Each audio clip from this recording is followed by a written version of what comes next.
बिन सांवल यार गुजारा नहीं होंदा, गया तेरा विछोड़ा मार, गया तेरा विछोड़ा मार, गुजारा नहीं होंदा, मेरा तैं बिन सांवल यार गुजारा नहीं होंदा। सोनी, ओ सोनी, छा है? एडो रुखो छो थी ॻाल्हाई?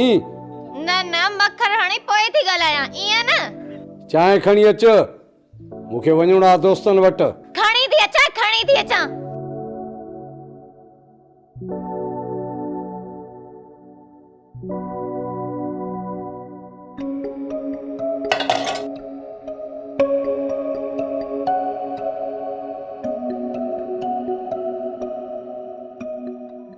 खणी आ जल्दी खणी आ। अच्छा ठीक।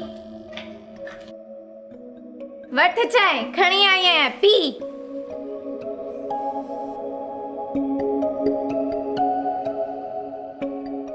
हिकु ॻाल्हि त ॿुधाए सोणी, भला एॾी कावड़ जी वजह छो?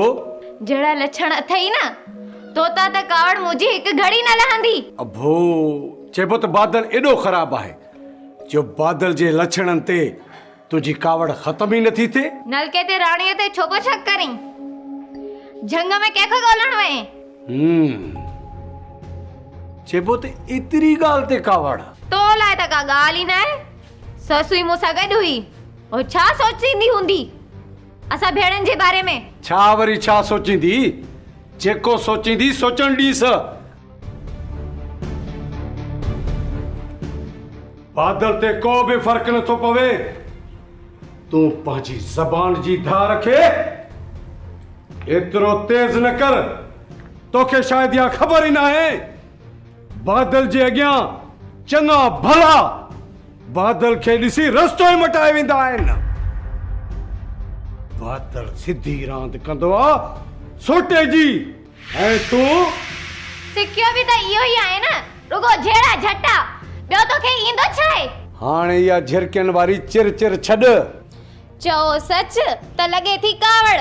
इहो रोब न जेकी ज़ाल वठी अचे न उन ते कजाए, मूं ते न। ज़ाल जी ॻाल्हि करे असुल दिली ख़ुशि करे छॾी हुई। हाणे ज़ाल जे बारे में सोचणो पवंदो। ॾिसो साईं, त उहा ख़ुशि नसीब केरु हूंदी जेका मुंहिंजी ज़ाल थींदी।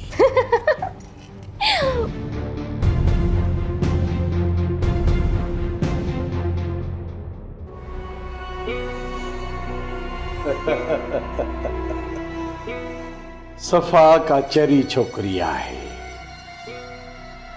इनखे इहा ख़बर ई कोन्हे बादल सिधी रांदि कंदो आहे सोटे जी।